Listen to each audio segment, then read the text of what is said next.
পঞ্চায়ত নিৰ্বাচনৰ গৰম বতাহৰ মাজতে শিৱসাগৰত বিজেপিৰ বিৰুদ্ধে বিজেপি কৰ্মীৰ প্ৰতিবাদ। শিৱসাগৰ বিধানসভা সমষ্টিৰ অন্তৰ্গত দিচাংমুখ পঞ্চায়তৰ ৫ নং ৱাৰ্ডত খোদ বিজেপিৰ মণ্ডল সভাপতিয়ে অংশ ললে প্ৰতিবাদী কাৰ্যসূচীত। ৰাইজৰ সৈতে ললে ভোট বৰ্জনৰ সিদ্ধান্ত।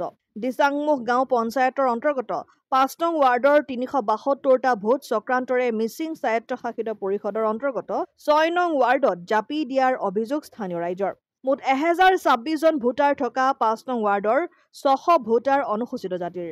ইয়াৰে ৩৭২ জন ভোটাৰক মিচিং স্বায়ত্তশাসিত পৰিষদৰ বলমাৰ ৬ নং ৱাৰ্ডত জাপি দিয়াক লৈ ভোট বৰ্জনৰ সিদ্ধান্ত।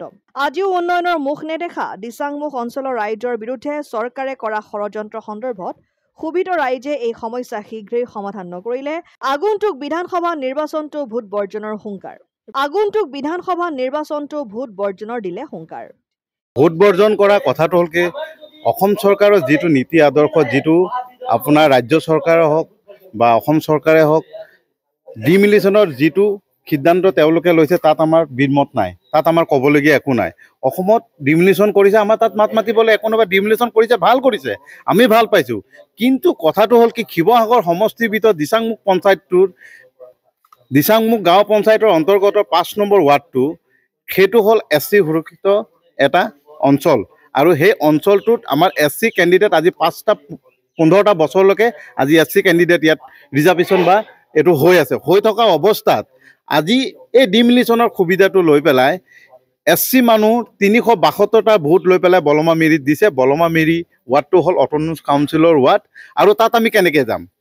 তাত আমাৰ যাবলগীয়া কি আছে? ইয়াত নিজৰ অধিকাৰ ইয়াত আছে, ঘৰ আছে, বাৰী আছে, মাটি আছে, মেডিপটা মাটি আছে, মানুহে খোৱা বোৱা ইয়াত। আৰু আমি কেনেকৈ বলমা ৱাৰ্ডত গৈ পেলাই আমাৰ নিজৰ অধিকাৰটো আমি আনিবলৈ যাম? নিজৰ অধিকাৰ ইয়াত, নিজৰ অধিকাৰটোৰ কাৰণে আমি কিয় চৰকাৰৰ ওচৰত ইমানখিনি মাত মাতিবলগীয়া হৈছে? আমি পালি নেতাৰ ওচৰত চবৰ ওচৰত ৰাইজক লৈ পেলাই গৈছোঁ যেন চক আমাৰ ৫ নম্বৰ ৱাৰ্ডটো আলিচিগা ৱাৰ্ডটো এনেকুৱা এটা ঘটনা হৈছে। এই ঘটনাটো আপোনালোকে শুনক। আমাৰ কোৱাৰ পিছতো তেওঁলোকে আজি তাৰিখত একো এটা সুবিধাজনক আমাক কৰি নিদিলে। বিজেপি নেতাৰ লগত আপুনি কথা পাতিছিলে নেকি? আমি গৈছোঁ, ৰাইজক লৈ পেলাই তেওঁলোকৰ লগত আলোচনা কৰিছোঁ। চক ডিমিলিশ্যন কৰিছে, ডিমিলিশ্যনৰ কৰাত আমাৰ চৰকাৰৰ ওচৰত একো ক্ষোভ নাই। কিন্তু ডিমিলিশ্যনৰ সুবিধাটো লৈ পেলাই দিচাংমুখ গাঁও পঞ্চায়তৰ 10টা ৱাৰ্ড আছিলে, 10টা ৱাৰ্ডটো কিয় ডিমিলিশ্যন নকৰিলে? অকল আলিচিগা ৱাৰ্ডটো কিয় ডিমিলিশ্যন কৰিলে? আমি তাত প্ৰশ্ন কৰিছোঁ যেন যদি আলিচিগা ৱাৰ্ডটো আপোনালোকে ডিমিলিশ্যন কৰিবলগীয়া আছে, হেয়াৰিং কৰিব লাগিছিলে বা BLO আমাক জনাব লাগিছিলে যেন আপোনালোকৰ ভোটখিনি ইয়াৰ পৰা লৈ যোৱা হৈছে।